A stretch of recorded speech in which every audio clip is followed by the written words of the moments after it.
This is Hidden Killers Week in Review. A look back at the most prolific stories of the week. This is the Hidden Killers podcast with Tony Brueski. Featuring defense attorney, Hidden Killers daily contributor, and host of the Defense Diaries podcast, Bob Motta.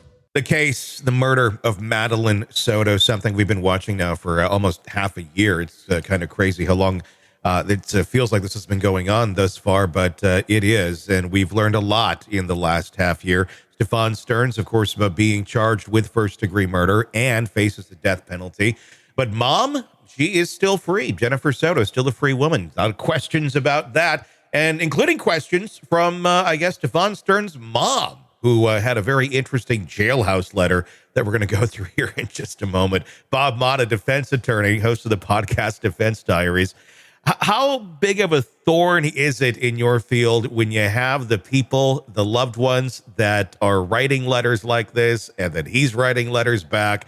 How big of a thorn in your side is it when these sort of things happen where it's like, dude, anything that you're putting out here can be used against you?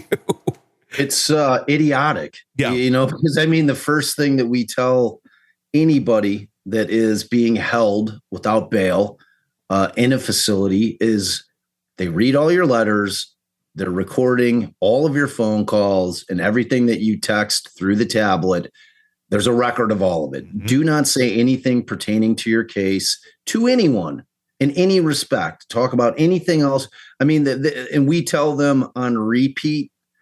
The problem is that it's really hard for people not to talk about the shit that's going on in their lives, sure. Especially when it's a case, and especially if you've got like a loved one that, because we don't just tell our clients, we always tell the family, whether it's a significant other, whether it's parent, whatever the case may be. We say, just keep in mind that everything that you say and or write, they are going to be aware of it and they are going to use it against you, without question. So it's a huge thorn. Yeah. And they really, but like, as far as we're concerned, they have no one to blame but themselves, because we warn them ad nauseum that you're making problems for yourselves. Mm-hmm. Like anybody who's stupid enough to think that you can make admissions from a jailhouse phone or via written letter from a jail or coming into a jail, it's just,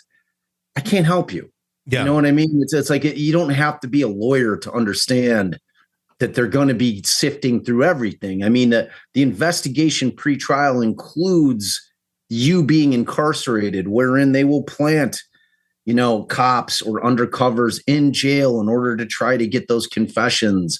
They will plant other inmates in there with promises of a deal if they can get you to talk. It just happens. Mm-hmm. It's part of the scenario. If they've got a case where they feel like they need a little boost, and they always want more evidence. There's no such thing for a prosecutor as having too much evidence. Mm-hmm. They always want as much as they can get, and you're not going to get better evidence in the eyes of post-arrest than an authentic type of confession from somebody who's in custody. Mm-hmm. The question then becomes, is it authentic? Yeah.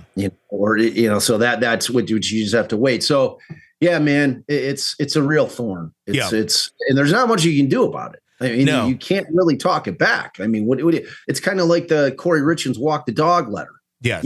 Like where she's essentially laying out her entire plot in terms of setting up an alibi, with their mother, mm-hmm. via letter, via an in-person visit, putting it against the jailhouse window so mm-hmm. she can read it. It's like, at least I give her credit. She was smart enough not to try to mail it out. Sure. See, she's like, Mom, just read this, like hoping that, they wouldn't be able to read what it was saying from, which they couldn't. Yeah. They couldn't actually see what it said. But she kept it. She kept the letter. That was the problem. She should have destroyed it. That could have been the only thing.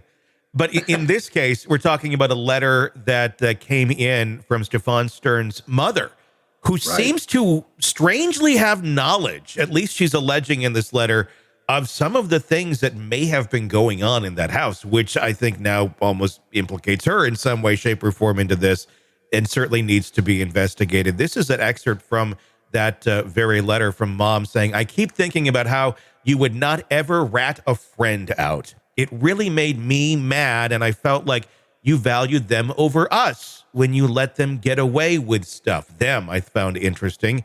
Don't be doing that again. We all know redacted, and I think it's fair to assume they're talking about Jen Soto here. I could be wrong, but that's the assumption.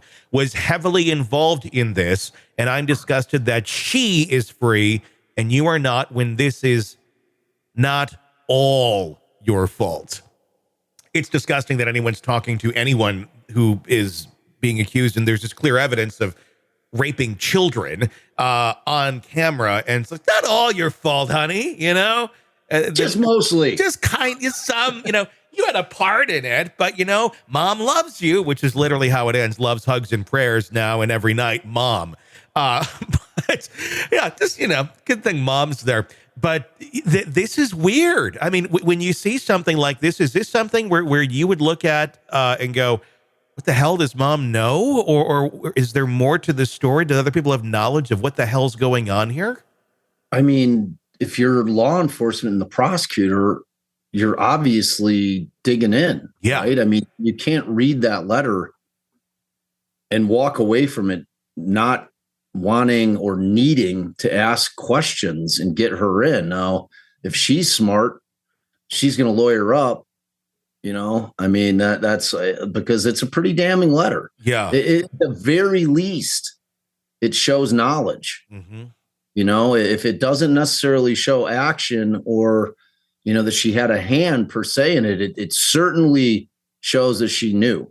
Yeah. You know, and which to me, you know, she's got problems with the, you know, accessory after the fact type issues. Who knows how she may have been involved? Who knows if she was aware of abuse that was going on the whole time? You know what I mean? Yeah. It's like, we don't know, but she's certainly exposed herself to where they are going to make a run at her. They're going to try to question her, and they may charge her depending on what they can come up with. It's always, what can you get in terms of evidence? Yeah. Well, there's nothing more frustrating for prosecutors or law enforcement than knowing somebody is a party to something, but they just don't have the evidence to charge it. That's why it took them so long to finally wrangle him and arrest him. You know, it's like we all knew. Yeah. Like, I mean, we all knew what the facts were. You know, I mean, there was smoke everywhere, so we all assumed there was a fire. But, you know, they were very deliberate and took their time before they placed him under arrest. You know, I mean, it took a minute, you know, and everybody's like, what's going on? Like, they got to build the case. They got to get the evidence. They need to get the evidence, you know, because it's never a good look to jump the gun, arrest, and then it turns out that maybe you're a little shy on evidence. You know, because, I mean, like walking in and getting that arrest warrant's one thing. It's a much lower burden than what you need to prove them guilty beyond a reasonable doubt, ultimately a trial. You know what I mean? So, like, I mean, we've seen it happen, you know, in some cases in recent memory where they've made an arrest and then they've had to drop that. We saw it most recently with Baldwin, you know, and they should have kept it dropped in retrospect. No, I agree. But, you know what I mean? So, yeah, man, it's like, I would, if I'm her, I'm lawyering up right away. Want more of the podcast without the ads? Then hit subscribe to the True Crime Today Premium Plus channel on Apple Podcasts. Try it now for 3 days, absolutely free. You'll get access to all of our extended advance ad-free episodes instantly. So you can binge without the break. True Crime Today Premium Plus. Search and subscribe now on Apple Podcasts.